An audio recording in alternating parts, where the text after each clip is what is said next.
Hey there, bestie. I'm Lori Me, your What to Read Next podcast host. Join me as we dive into exciting new reads that'll have you reaching for your TBR pile in no time. From group mysteries to spicy romances, we'll explore it all and help you find your next favorite book. So grab a cup of tea, cozy it up, and let's discover some amazing reads together. Hi, Laura. Welcome to What to Read Next podcast.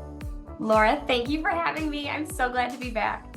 I'm so happy to have you back. I love your episodes because you read so widely differently from what I read. And so I'm always curious, like your curated picks tend to be like the best picks for me to read.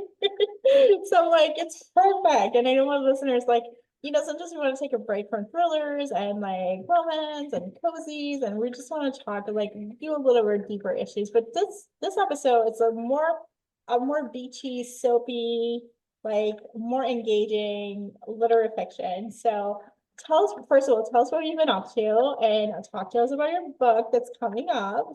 Oh, Laura. Right. So it's a busy year for me here in Madison, Wisconsin, as I get ready to launch my second middle grade novel. So middle grade is like, for 8 to 12-year-olds. My first book came out 2 years ago, also middle grade, called Crossing the Pressure Line. So my second one is Marvelous Jackson, and it is a standalone companion to my first book. So they're loosely linked and they're a lot of the same characters, but they stand alone. So you don't have to read one, without reading the other. But I'm so excited about this book because the main character is Jack, and he made an appearance in Crossing the Pressure Line, and he was very unlikable and he gave everyone a headache. But I know that beneath the layers of every bully, if you will, there's always some sort of hurt or pain or sorrow or some reason why that child is acting that way he or she is. So I really gave Jack's story a lot of thought. And when Marvelous Jackson begins, he's not in a good place. He's lost his mother, but we knew that in Crossing the Pressure Line. And he's an only child, and his father, who owns a tavern, they live in northern Wisconsin. His dad is always working because he's having a hard time too, obviously, right, with the loss of his wife. And Jack is facing the possibility of unbearable consequences because he's been getting in trouble a lot at school and at home. So he's facing the possibility of being shipped off to boarding school in the Upper Peninsula of Michigan if he doesn't get his act together. So Jack knows that to get his act together, he needs some sort of like sense of purpose, a reason to kind of get out of bed in the morning, if you will. So he promises his dad he's going to find a hobby. And his dad is like, well, what's that going to be? Because everyone around here hunts and fishes, and you're not an outdoor kid, and you don't like to play sports. So what are you going to do? So after a series of unexpected events and after making a couple brand new friends, Jack rediscovers the love of baking that he and his mother shared when she was alive, when he was a little boy. And so he's like all in. And so he throws himself into learning the finer points of scones and sprinkles, and he starts memorizing recipes, and things are looking up. And then he finds out that the Marvelous Midwest Kids Baking Championship television show is accepting applications for its next season in Chicago, Illinois. And he wants to get himself an audition spot. So that's his story. And the big question is, can he withstand the twists and turns of getting himself from northern Wisconsin to Chicago for this thing that he wants more than anything? So that's my book that's coming out September 10th. Oh, that sounds so good. I love the fact that you didn't know to Chicago, because when I moved to Chicago, you were such an instrumental person in my move to make it, it was a weird move, a weird time, but it was so helpful. So I feel like you were doing like the city that you love, like a nod to it. It's really great because I lived in Chicago myself, even though I'm a Wisconsin girl.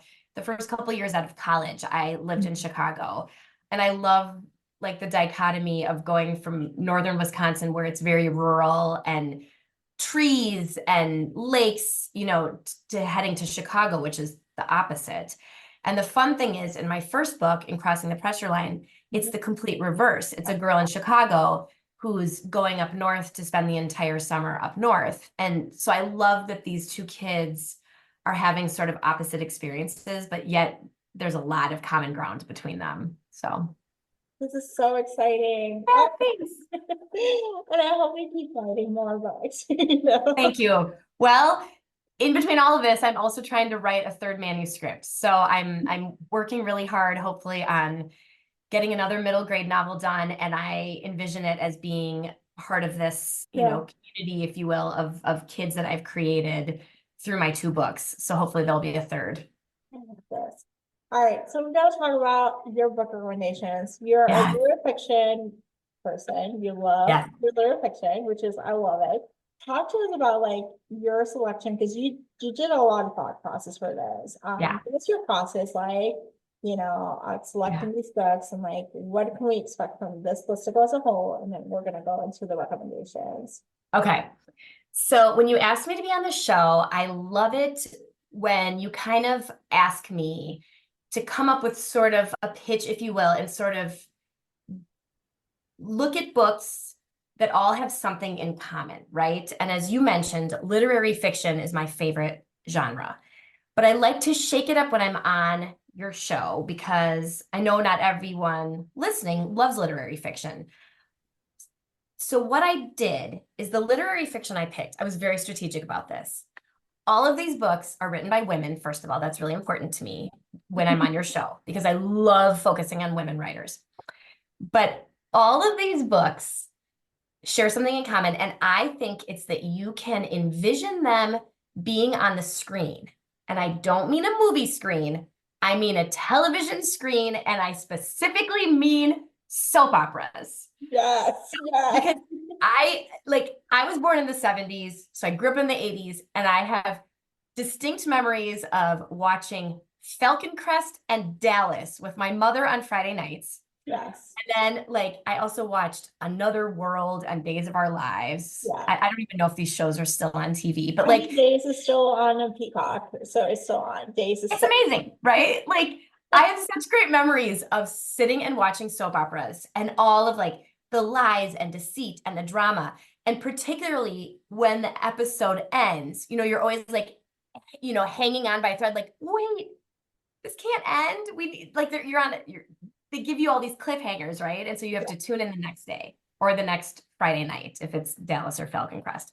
So I wanted to focus on books that give you that same sense of soap opera. So I mean this in the best way possible. Like these are books that are like dishy and juicy and fizzy and sexy and all of those wonderful things, but they're literary fiction. And so it's top-notch writing.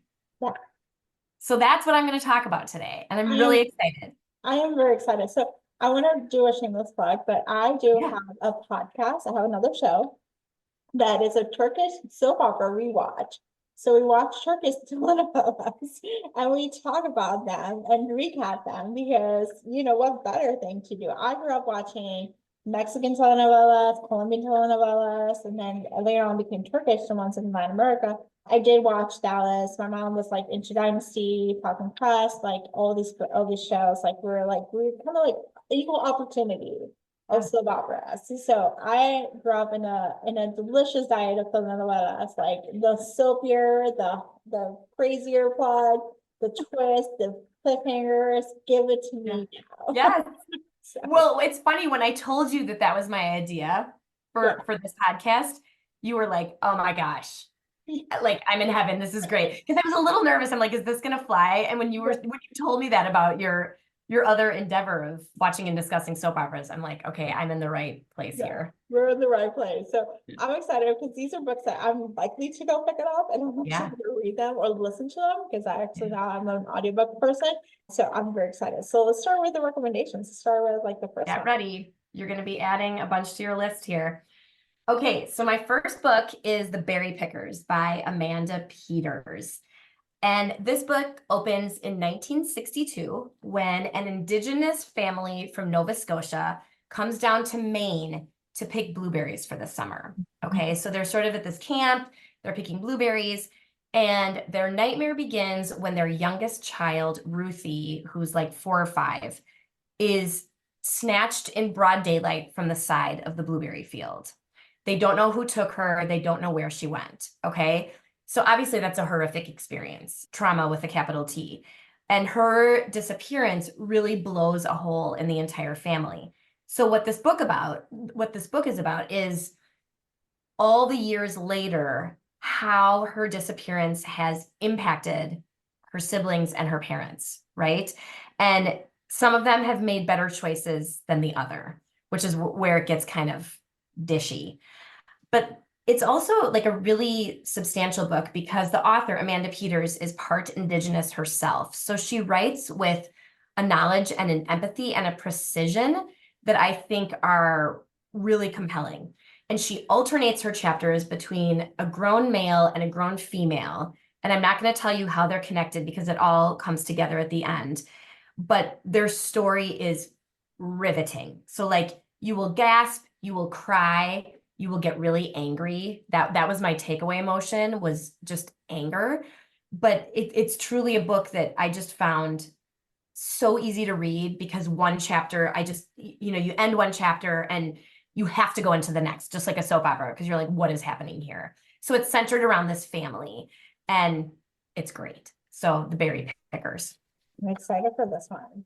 And Yeah. we're in that season. We're in the blueberry picking season. Exactly.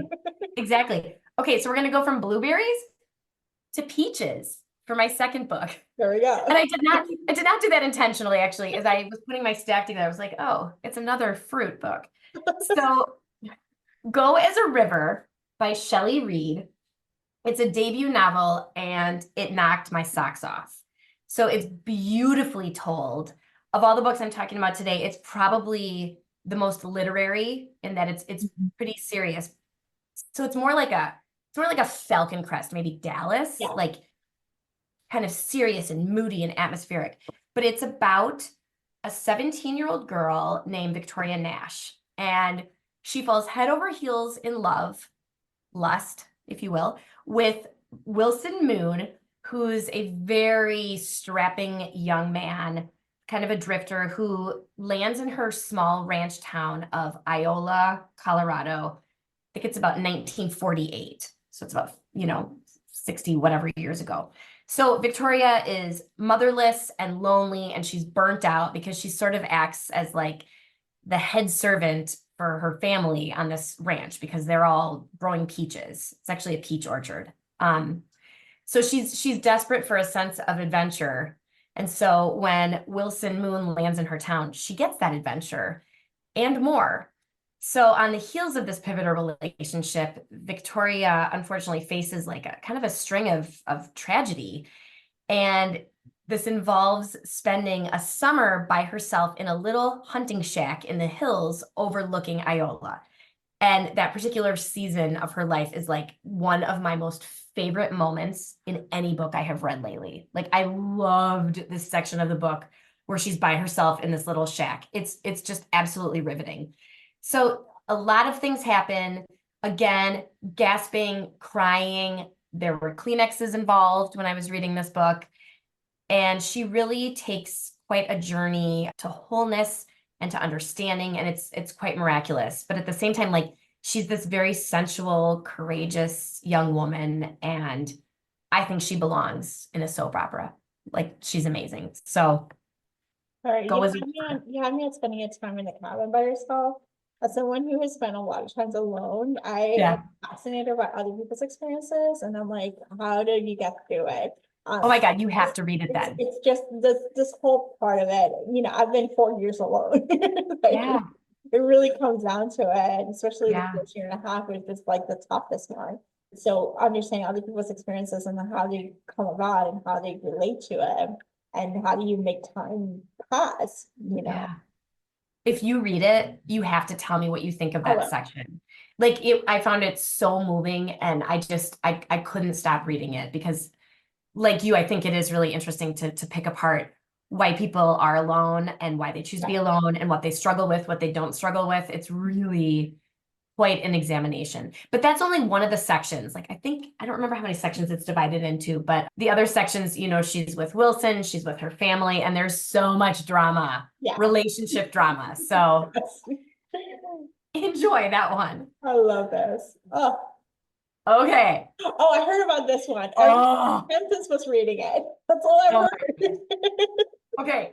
So The Guest by Emma Cline. This is a soap opera. Yes. Book is warped and it is so scandalous and so delicious. I will tell you, I read it with like a profound sense of anxiety. Like it was one of those books that I'm reading and I'm like clutching it so hard that my fingers are turning white because I'm an anxious person. Interestingly, the main character, Alex, is not so anxious. So it's always interesting when I'm looking at a situation through my anxious lens and then the character is like not anxious but is a hot mess. So right there, just so you know, but Alex, the main character of The Guest, is a wayward, very troubled young woman. And she has landed a wealthy boyfriend who lives on Long Island. Okay. And this is all after she's worked as an escort in New York City. So you know she's got some issues. But of course, this relationship with her sugar daddy inevitably needs to come to an end, which it does in a spectacular fashion. And you're just watching like, oh my God, you can't tear your eyes away. It's like watching a car accident, you know, like happening in slow motion. But so her sugar daddy breaks up with her. And I'm not giving anything away because that's the premise of the book. But Alex has like nowhere to go. She has no friends, no family, and like no resources or self-sufficiency to try to figure out how to get by. So she like bums around on Long Island for this week. It takes place over the course of a week because she's convinced that when summer ends and Labor Day happens, she's convinced that on Labor Day, like her entire fortunes are going to change. Like she's so misguided. So she like watching her navigate this experience is it's riveting. And I don't know if you've heard good things about this, but like everyone I has have read mixed this book. reviews, but I remember Okay. hearing last year, everyone in the Hamptons was reading it. And you know, like the Hamptons is like the ultra uber wealthy, you know, or you have wealthy friends who can have a summer share and stuff like that. So it was like the go-to beach read that people were like talking about it. Either loved it or hated it. It was just like Yeah. this, there's no in between, which is you Yeah. gotta love those polarizing books. Like you either love it or you Yeah. hate it. I'll tell you this. That's an interesting point. So I loved this book, but I hated Alex. Yeah. And I think that's also a great soap opera when you have sort of like this villain character, you know, who you can't tear your eyes away from. And she's making such poor choices. And you're like, oh my God, you know, and she's alienating so many people, but yet you can't stop watching, right? And so that was my relationship with this book is like I didn't like Alex, but that did not deter me from reading the book. So yeah, I really enjoyed it. And to your point, it's a great one for like sipping a cold cocktail with by a pool or a body of water because it just goes down real smooth. Oh, So those are beachy reads. Yay. Beats, yes. Okay, so here is an entirely different kind of soap opera. So this is called The Other's Gold, and it's by Elizabeth Ames. Yes. So I'll just say right off the bat that the title, The Other's Gold, is based on the Girl Scouts song. I don't know if you were ever in the Girl Scouts, like No. make new friends, but keep the old. One is silver, but the other is gold. It's a cute Oh, little song that I sang when I was a brownie. So that's where the title came from, although there are no Girl Scout references in this book. It's just the title. But it's a great book. It's about four young women who are randomly matched together as roommates when they go off to college. And they're attending a fictional university called Quincy Hawthorne College. And of course, it's kind of upper crust, but all four of the women have very different backgrounds and socioeconomic statuses. And so you can already tell there are going to be some interesting dynamics, but really the four women come together as a foursome and like love each other deeply. And so their friendship is what holds this particular soap opera together, if you will. So the girls attend college, we get all the sex, the drinking, the trauma, like the drama, all of it. And it's just really interesting to watch. But then what I also like is that the author, Elizabeth Ames, moves the young women from college into their post-college life, which Mhm. for all of us who went through that, that in and of itself is a drama. You know, when you're like coupling up and getting married or not getting married and trying to have kids or not wanting kids or not being able to have kids. Like there's just so much drama. And some of the things that Elizabeth Ames weaves in are so unexpected. Like I almost threw the book down, which again, kind of a good soap opera, right? When Yeah. you're sort of like wanting to like throw your shoe at the screen because someone is doing something so dumb, but it's really readable. It's lovely. The writing is beautiful, and I found it really satisfying. Yes. So, I'm oh, excited. and I should also say, I forgot to say this about this book. The threads that pull it together, and this is also very soapy, is that each of the young women kind of gets a spotlight at a different section in the book, and each one of them makes a very bad mistake.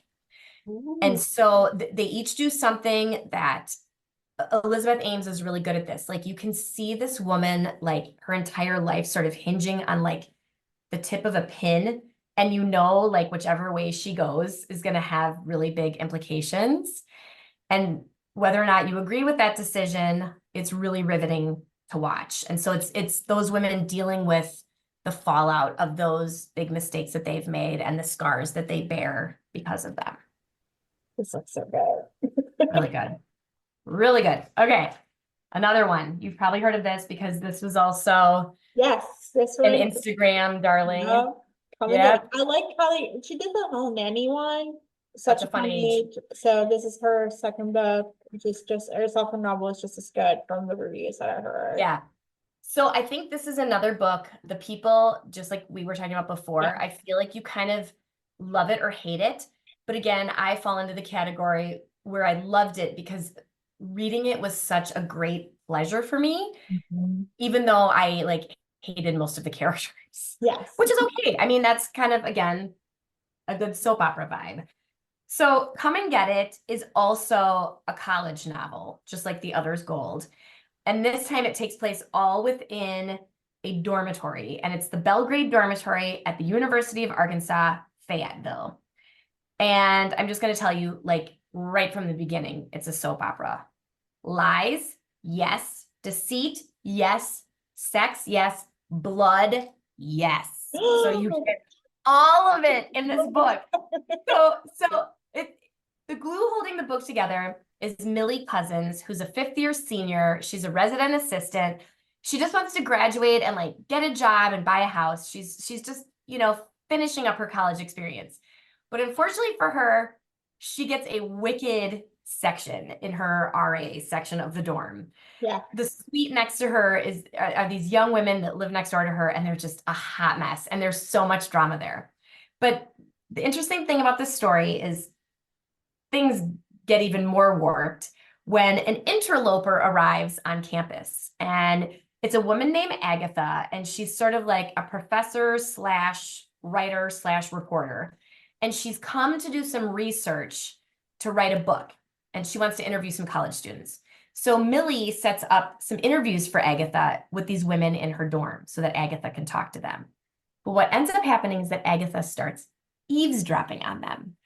It's so unethical, right? And she decides that maybe she wants to like not write a book and instead write an expose of these women for Teen Vogue magazine. Okay, so like you can already see like things are going to get really warped here. The storyline I think is really frenetic and really unexpected. And there are some moments that might be a stretch for us as readers. But again, isn't that what a soap opera is? Like sometimes you just have to like swallow it and accept it. I read it on vacation last month. I couldn't put it down. But again, like all of the books I'm choosing today, Kylie Reed, as you mentioned, she wrote Such a Fun Age. She really unpacks issues of race and class and ambition and money. She did it in her first novel and she does it in here. And she does it in such a way that as I'm reading it, like there are times when I find myself laughing because of what's going on. And then I'm like, oh my God, wait, I shouldn't be laughing. Or should I? Like, what is she trying to say? And I'm not always sure what she's trying to say, but that's okay because I think reading it is just really satisfying. So Oh, I'm at coming it. It's fine.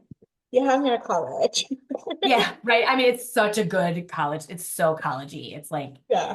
it's so great. Well, that's the Um, age. My first career was working at college. I work at it's a university. Like I was a house mom for a Greek for like a sorority house. I worked in student affairs, like in Greek life and like campus programming. And so it's the only age group that I actually appreciate kids because they're 18, they're adults, but they're not really adults. They're kind of hey, like fake they're adults. baby, they're baby adults. Baby That's how I adults. look at them. They're Baby baby adults. adults. And so Yeah. it's a really it's a fun age to work with. At Yeah. the same time, it's frustrating as fuck because Yeah. you Yeah. see all these train wrecks happening. You're like, ooh, you're gonna make this. You have to read this, Laura. Like, Yes. because you are Millie then. Like Millie is just trying to hold it all together. And oh my God, you're gonna just like you will wince and you will gasp and you will Yes. like cover your eyes. I mean, Yes. it's great. Awesome. Um, okay, so then I have sort of a bonus book because you asked for like 5 recommendations, and then the last question you asked me was what was the last book you read? Yep. And so I wanted to share that because it fits like perfectly into this whole trope that we're Yep. talking about today. So have you read? I did. Have I you read read it? it. I read it. Okay, so then you already know about this book, but I'm going to talk about it anyway in Yes, case please do. people listening haven't read it. So, okay, I just finished this last week and I loved it. And I wouldn't necessarily say it's a soap opera, so I don't think it fits quite within our trope, but it's about TV and it's based on Saturday Night Live, which of course Curtis Sittenfeld doesn't call Saturday Night Live. She calls it The Night Owls, TNO, but she did a ton of research on Saturday Night Live, like how their show is produced, which is actually really riveting. And that's how she came up with her idea of TNO.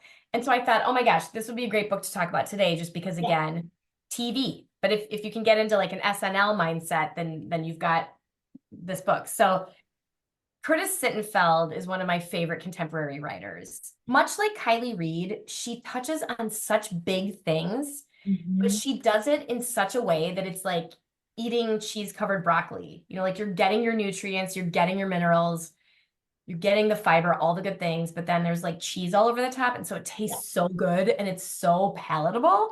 Yeah. So, romantic comedy, her main character, as you know, is Sally Mills. Mills. I'm not really sure how to pronounce it. Well, whatever. So It's she Sally. is, what was that? It's Sally. Sally. That's all we need to know. She's adorable. She's like a 30-something young woman who is a sketch writer for TNO. And she describes herself as like mousy and like not the most glamorous one in the room, but she's like fine with that, right? Because she's smutty, funny, she's smart. And one of her best friends, though, is also a sketch writer, and he's the dorky Danny Horst. Like she describes him as like dorky and stinky and just goofy, right? Mhm. Danny Horst, in spite of all that, manages to nab this like famous girlfriend who comes on TNO to host, to be the guest host. And she and Danny fall head over heels in love with each other. So Sally is pissed off. She's like, what is this? The Danny Horst rule? Like, why is it that the dorky guys can get the gorgeous girls, but like the dorky girls can't get the hot guys? So that's the whole premise of this book is the Danny Horst rule, right? So then fast forward, and this gorgeous popular singer comes on, Noah Brewster, and he is both the musical guest and the host of TNO. And he and Sally have instant chemistry between them. So is the Danny Horst rule about to be broken? I'm not going to tell, Yeah. but I will say that this book is absolutely delightful. And it's so funny. But at the same time, towards the end of the book, I cried Yeah. numerous times. Yeah. And I will say it was the pandemic sections. Yep. I'm not giving anything away and No, saying it's a strong, like, so basically the format is, it's before the pandemic, a couple of Yep. years before the pandemic, we got this experience. And then the pandemic happens and it's early pandemic. It's not Yeah. just like 2021. No, like this is early, it's 2020. 2020, summer 2020, we're like, what are we doing? And I don't know, I forgot about the Yeah. space. I know we were talking at Yeah. that time, but I forgot Yeah. so much of like the trauma. And so we do get a lot of like the trauma that we may have forgotten. And it's interesting because I think in some ways it gives you reflection of like, how far we've come and how different things are and like what it shifted us. But I loved it. I have people who hated it. I love this book. I felt like this was like a delightful way of looking at it. It's not romance itself. It's a take on Mhm. society issues that we normally Yeah. see, and then a take on the pandemic that, Yes. you might, There's so many layers to it, like you yeah, said. And I agree with you wholeheartedly that I really was sort of I lost my breath a couple times reading the pandemic section because I think you're right. Like I think that I sort of compartmentalized that time and kind of set it aside and it brought it all back. yeah, But in such a beautiful way and in a funny way. I don't know how Curtis Sittenfeld does that. How she's so funny. She has such a great sense of humor and there's such like lightness to it, but yet she covers such meaningful ground. It sounds like you agree with me. I mean, it I did. I really, really great. there's something to be said about this book that really shifted the way I look at things and even the Mhm. relationships that I looked at. Like, because I understood Sally's insecurities, so, like, I understood where she was coming from. And I could see the Noah's point of view, but at the same time, like, as a woman in living in New York in your 30s is very different than being a male. Like, in your 30s and being successful and having the world at your fingers. And so it was a powerful, riveting book to read. And Absolutely. it's still soapy. Like you still It get is. It you is get soapy. You're right. you get the inside of Saturday Night Live. It's like watching a documentary of how the Saturday Night Live gets Yes. made. So I would Yes. never work in that place. There's no way. I But it's just think fascinating. it's fascinating the research she did. And I loved reading her acknowledgments at the end where she references all the books that she read and the people that she talked to, Yeah, to make sure that she was getting all those details correct. So it's really interesting. I couldn't put it down. I mean, yeah, really, it was one of those books that kept me up at night, yeah. which is the best kind of book. So Kind of books. So, yeah. Laura, tell us where you can find you online. You can find me online well, I'm on Instagram most, Laura at the library. And between each of those words are underscores, Yeah, Laura at the library. So join me there. And my website for my middle grade books is laurabirdbooks.com. LAURABIRD books.com. So that's where you can find me. awesome. Thank you, Laura, for being on the show. I love being on your show. I hope you'll have me back. It's really fun. Thanks for joining me on this episode of the What to Read Next podcast. If you enjoy our bookish conversations and want more recommendations, don't forget to subscribe so you never miss an episode. Also, head on over to the What to Read Next blog for a list of books mentioned in today's show. Happy reading!